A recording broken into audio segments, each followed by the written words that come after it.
Mindseye feels like a game made by people who don't have eyes or minds. This is the first game I ever played that looks like a modern day game but plays like it was made in 2009. Hell, gameplay wise, games from the early 2000s or even 90s are better than this. Now every YouTuber is ripping on this game like a pack of wolves, so I'm not just gonna say why it's terrible, but I also want to figure out how this became so terrible. But first of all, what's Mindseye? Mindseye is about Jason Diaz, where you explore a futuristic city of Red Rock with a bunch of AI robots, and you also have amnesia, which helps the main character forget crucial plot details, and he has to uncover his deep, dark past. Such an original story beat in a video game. I think we just gotta respect that for a moment. The beginning of the game starts with a cutscene, and then they follow that up with an even longer cutscene, followed up by some intense walking gameplay. It takes like 30 minutes to actually start playing the game, and for the most part you start doing missions for your boss, Rigby and Silva Corporation. The characters are just really bland in one note, like Seb is just your typical best friend type character, Hacker Girl is just like that one character from the Emoji Movie. The story is just really generic and filled with tropes that you've already seen 10 times before, but worse. It's like it was written by ChatGPT. It's not a terrible story, but it's just an uninteresting one. This is a game with a third-person shooter, kind of GTA clone, but the gameplay is painfully simple. All you do is duck and shoot. You have no interesting weapons or other combat abilities or anything to make it different. Gears of War is very tactical and alluring. Resident Evil, you have a ton of interesting weapons. You might as well only have 2 weapons, and it would feel all the same. The enemy AI is also really broken at times. They will just not work, so the combat is never engaging.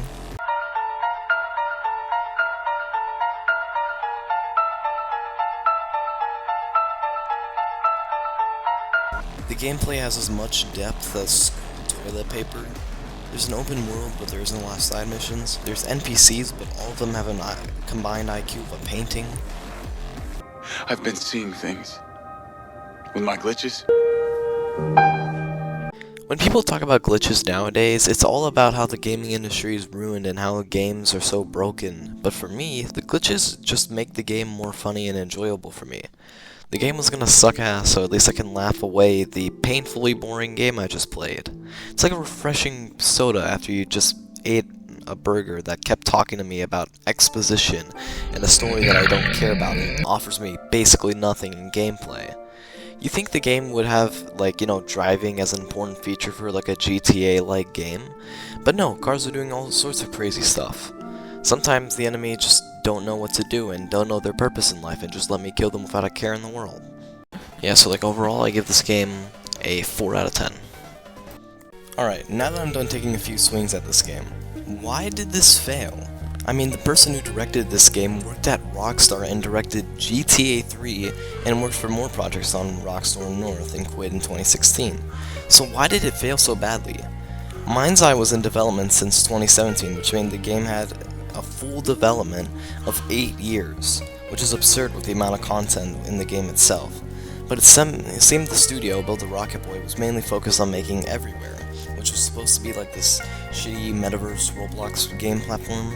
And Mindseye was kinda on the back burner for a while, but then they decided that Everywhere was too complicated to figure out, and then we're working on Mindseye, and I think it's safe to assume that they ran out of budget because it's been 8 fucking years. Then the guys on the development team escaped before the game released, and then the bomb that is Mindseye dropped.